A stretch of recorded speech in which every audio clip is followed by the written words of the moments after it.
want to be like Chuck and sit You can. Nice. You have so much authority now. Well, Should we all stand around you?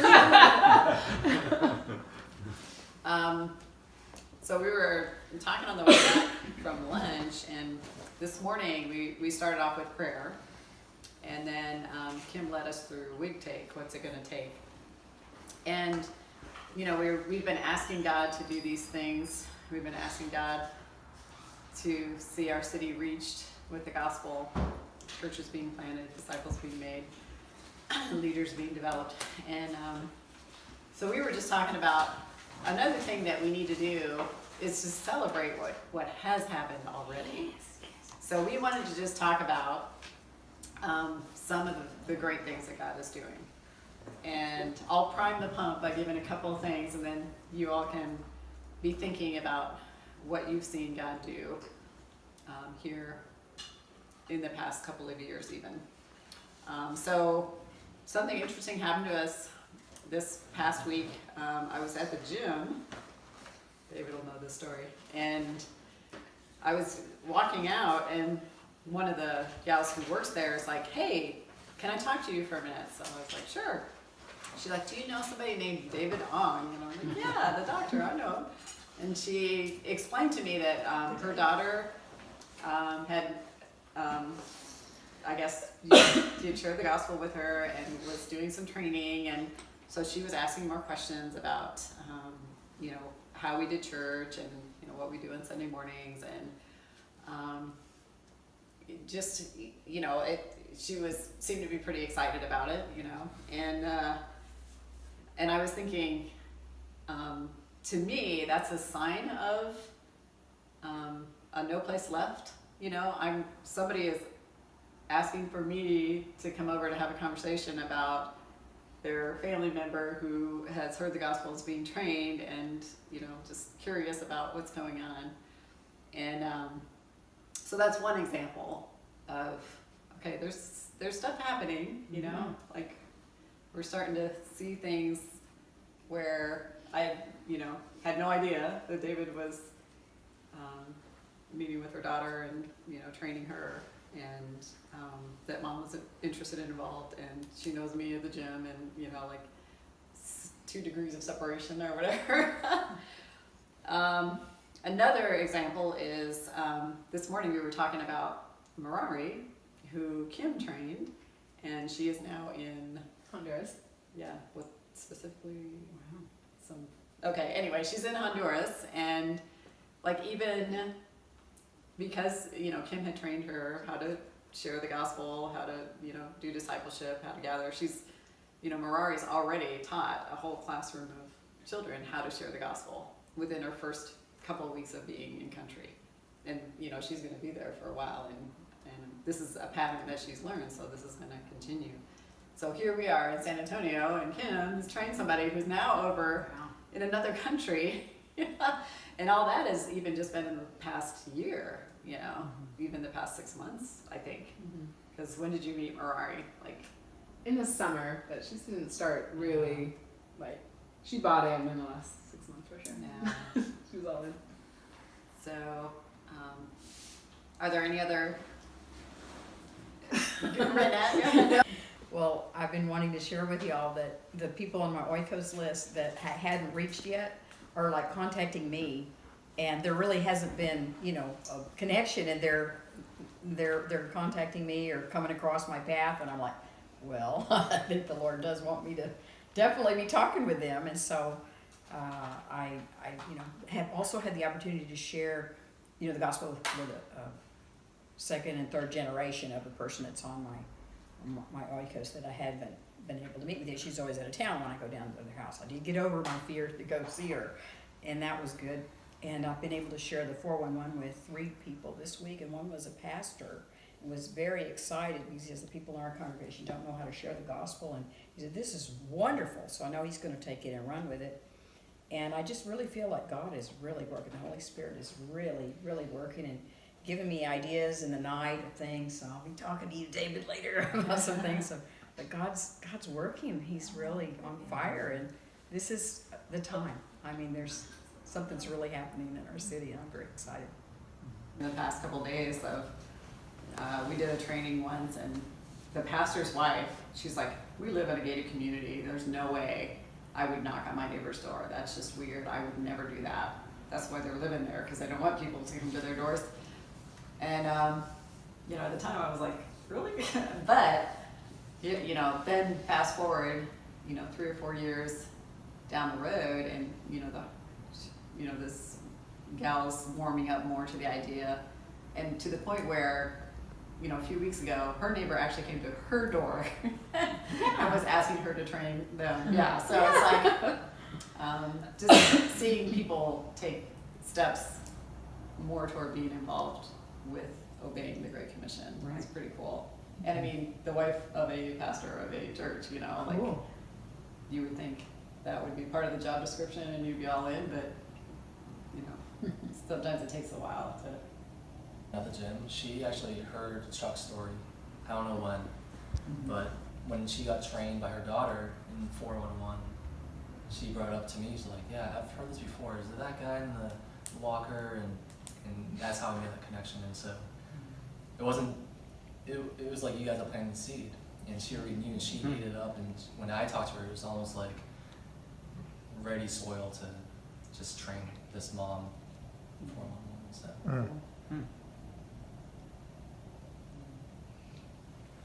I think too, real quick, like connecting even outside of San Antonio, not just Honduras, but this girl emails No Place Left website and gets to Chuck and is from my hometown, and I happen to be there like the exact day or something. He gets the email, refers me to her.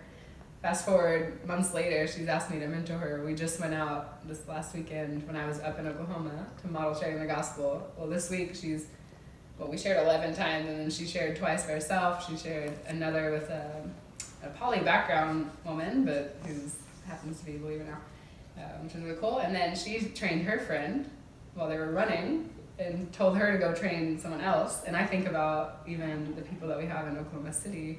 There's connections all over of cities and the nation, even like there's at a larger, bigger picture, the Lord is moving people and doing things and connecting by just even thinking like I wasn't supposed to be in my mind in San Antonio in Chuck and Deb's house, yet that connection was made in my home. Like it's not a coincidence. So the Lord's moving in many pieces and ways around the city and nation. So. Amen. Yeah, I think on a much smaller scale than that even. So I shared the gospel with a girl last summer, and she was like a total red light. And then fast forward maybe 3 months, she randomly texted me and said, hey, I want to follow Jesus and I need you to help me.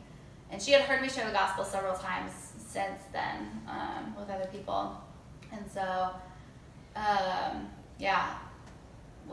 month and a half later, she got baptized and immediately baptized someone else. Wow. And then, we've just been discipling her, and even this week we took her out to share the gospel with her neighbors, and she did not want to go. She went anyway, ended up sharing with 3 or 4 people, and was super encouraged by that. And then the next day, shared with 2 more people because she was emboldened to do that. So, yeah. I just thought of something too, Chuck, or Deb. So, That's all right. we did this outreach with Ben and Bud and Denise and Live Church in San Antonio, and we did this last weekend. And there was a guy there that was already a believer, and he was wanting to find out a little bit more about what we do. So Bud, I checked in with Bud since he's done this before and he was part of the leadership. I said, so do you suggest I go by myself if I don't have anybody to go with me, or do I invite somebody from Life Church? He said, I'd like to get somebody from Life Church because David wasn't going to be able to make it. So I invited this one, or I told Old Bear to go ahead and if he could provide a name.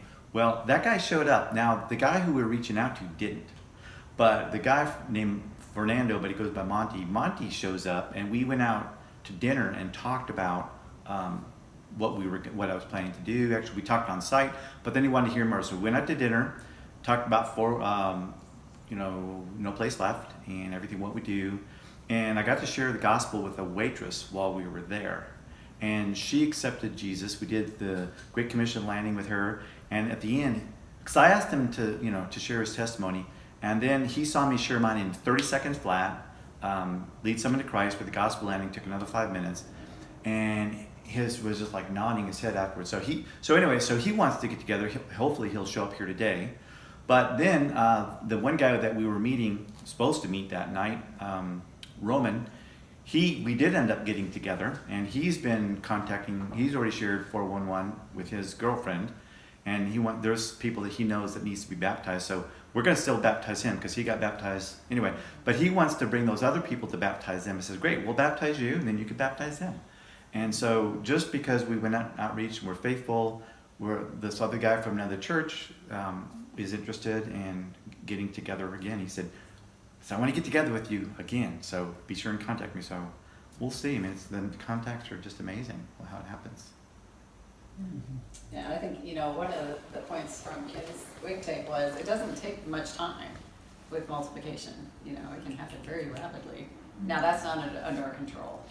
The controllables for us are sharing the gospel, training people, discipling people, gathering people in groups, developing leaders. But, if the oven's on, the cookies are going to get baked quick. So, just by way of encouragement and excitement is God is doing his thing, even if it doesn't seem like it's going the way we want it to.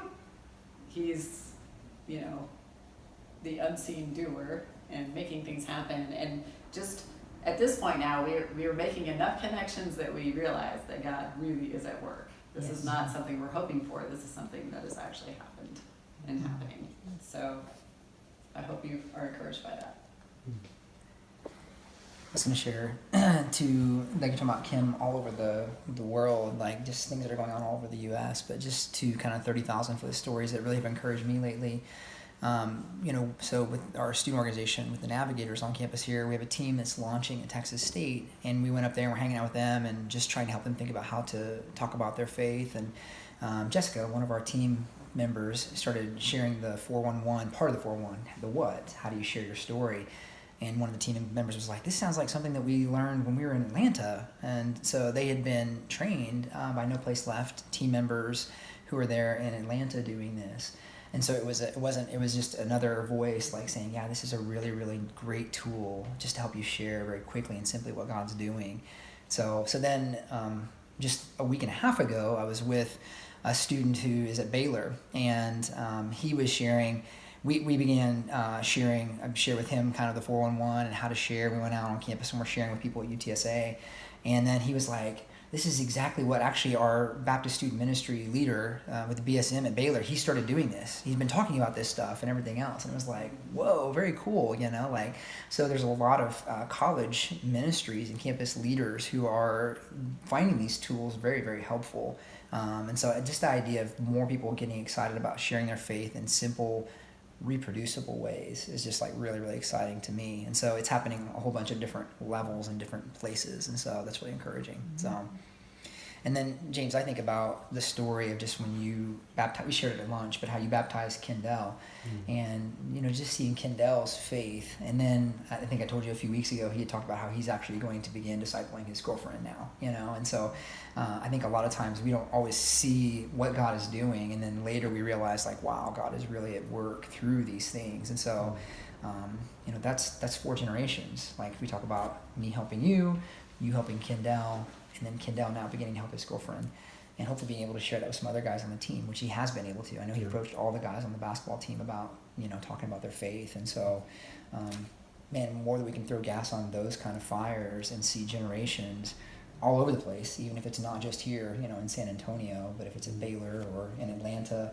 like God is doing something. And that, I think, does highlight for me, like, this is a God thing. It's not just this is a great idea, let me see if I can put this into practice, but God's doing something cool. So, yeah. And I think, one of the things we realized, even over the past, 5 to 8 years, is that it seems like God is raising up people who are who have a desire to see their city reached with the gospel, you know, like, and they're looking around for how to do this, you know, and so it's kind of cool that those types of people are being raised up, so to speak, in this generation where I don't know that we've necessarily seen that before.